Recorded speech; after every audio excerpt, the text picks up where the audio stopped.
Hey guys, welcome to Flat Top King. Hey, we're changing things up just a little bit. Today is all about stuffed shotgun shells. We're going to put it all on our brand new pellet smoker. You guys stay tuned. All right, I've got a lot of comments ever since we debuted our new pellet Navigator by Pit Boss. I could not be more happy, ecstatic, and alive to bring it to you. This is where the passion comes from, right? The charcoal, the pellets, I don't know. So I didn't want to film my very first cook because I had zero experience.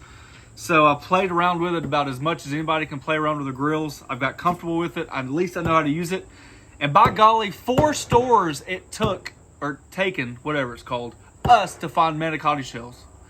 The only thing we can think of is these things are so hot right now because of these stuffed shotgun shells going around the world. Right? So what better way to introduce the pellet smoker to the family than stuffed shotgun shells? Looks like there's 100 different ways to make this, which is right up my alley. But of course, you know I'm going to put my own spin on it. So this is the deal. All right, let's go over the list of ingredients. I've got 1 pound of ground beef, 1 pound of sweet Italian sausage. Add a little W sauce. I love my sweet hickory A1. Is it hickory? Yep. Heath Ryle's jalapeno rub.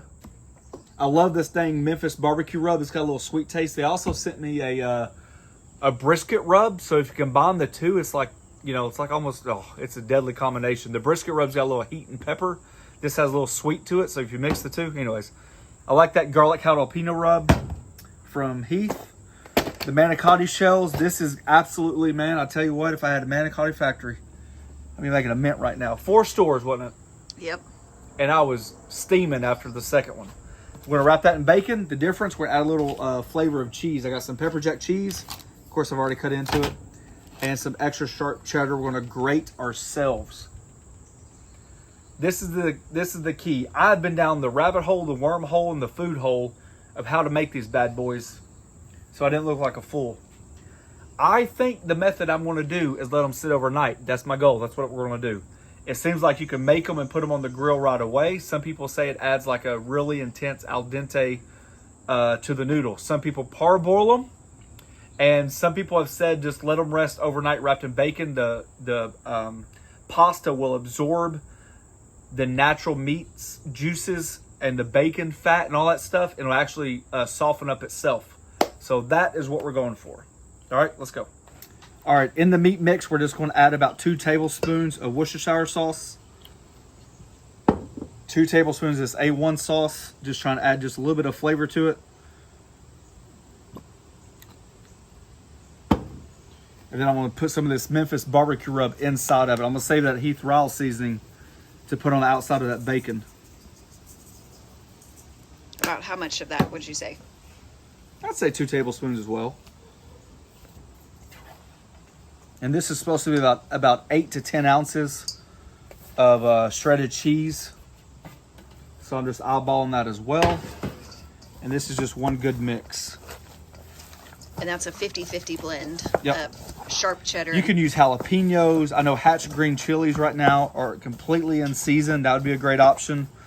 Serranos, you can make them as hot and spicy as you want. All right, my wife said, what are the options for stuffing these things? Some people just take it and just meet the sausage or the mixture right in half and then flip it over and do the other side. See how it's halfway through? Just do the same thing. And other people just take their fingers.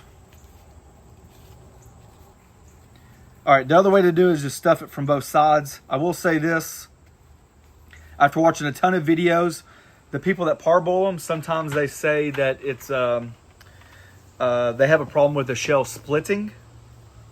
So something to look out for. Some people say you can do a piping bag.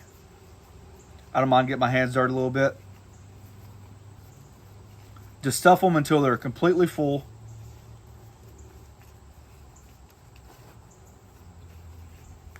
Kind of like this way, but better.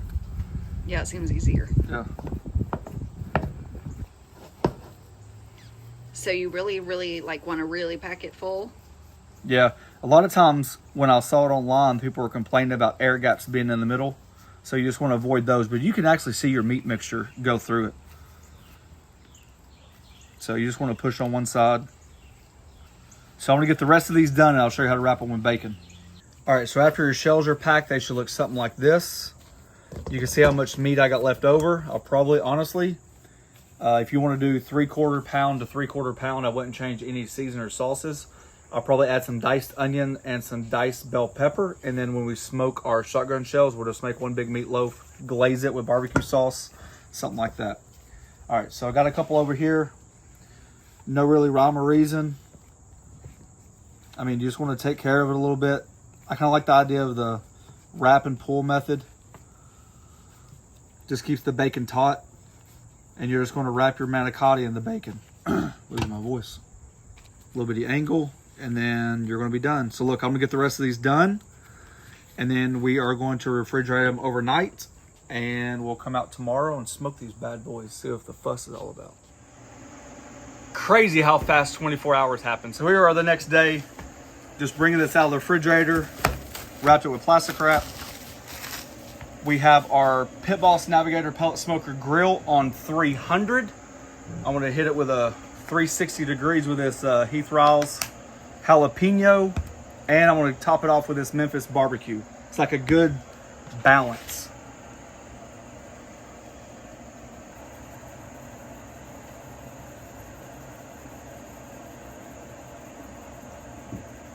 All right, after they're seasoned all the way around, I'm just trying to find the seam side and put them seed side down. That way your bacon doesn't unravel.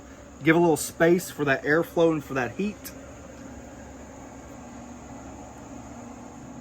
Oh yeah. All right, we got our Pit Boss set at 300. Slide them in there.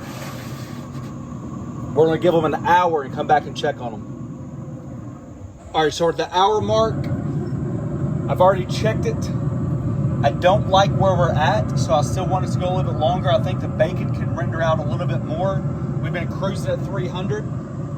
Also, one small tip, right? Since you're using ground sausage, you would want likely to hit that 160 mark. You can see we're a hair shy of it, so that's also a telltale sign. All right, so we're gonna let these go. I'm honestly, give or take, maybe 20 more minutes-ish. That's gonna put us about the 120 mark.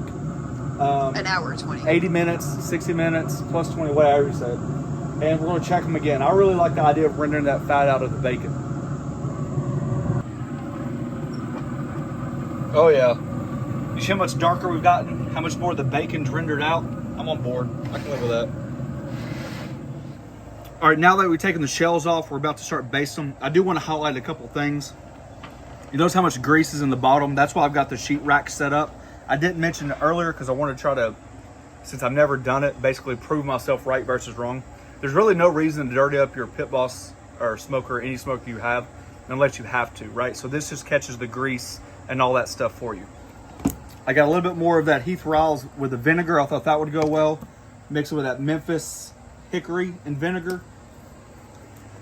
We really just needed to clean the barbecue sauces out of the fridge. But I do think they'll pair well together. Just add whatever the heck you want to. Heck, you could do buffalo chicken out of these things. There's a lot of things you, oh my God. I think I just got my next video. Buffalo chicken shotgun shells. Golly, that's good, honey. What do you guys think? If you're interested, I know you, oh, he's not on the griddle today.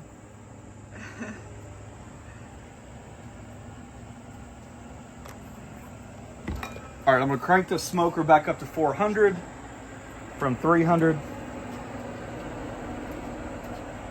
And then what we're doing, oh yeah, nice good glaze on them.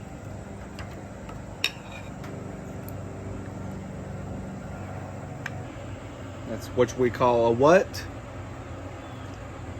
Big mammer jammer. All right, here we go.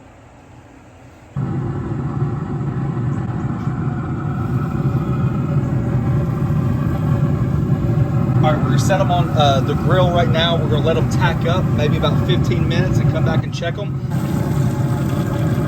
All right, I'm making the executive decision. I'm gonna go ahead and second glaze it. I already had my mind made up, so I'm just one of those people that just like a little bit more than extra. So I'm gonna glaze it one more time, maybe 5 minutes or so, just so it tacks up, and then we're gonna pull it.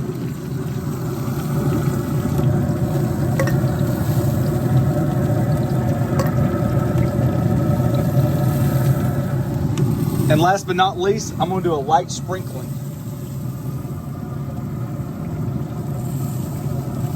Flavor overload. All right, guys, there you go. Hey, smoked shotgun shells. We put it all in a Pit Boss Navigator. And you can see that we've already made a mess. I've already dove into it. Show you guys what all the fuss is about. One thing, you gotta be careful. These jokers are hot. The noodles are tender.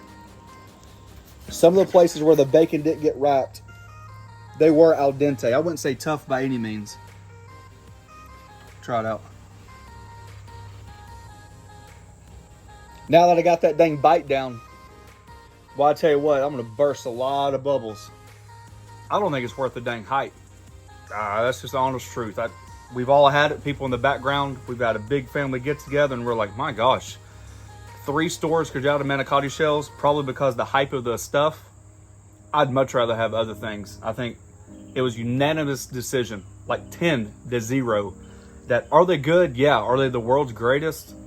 No, especially for the amount of time it takes and all that stuff. So are they worth the hype? If you haven't tried them, then try them. If not, maybe my recipe just sucks. I doubt it. Anyways, there we go. I had fun doing it, and that's what cooking's all about. You live and learn, move on to the next. I actually like pig shots way better. What is a pig shot? Remember you wrap the bacon, the sausage stuff with cream cheese and jalapeno, and it's just like little bitty bites. Oh, anyways, I like them. Hey guys, thanks for watching. Don't forget to press that subscribe button, pound the notification button, share it with your friends. Our first cook on the Pit Boss Navigator should not go unnoticed.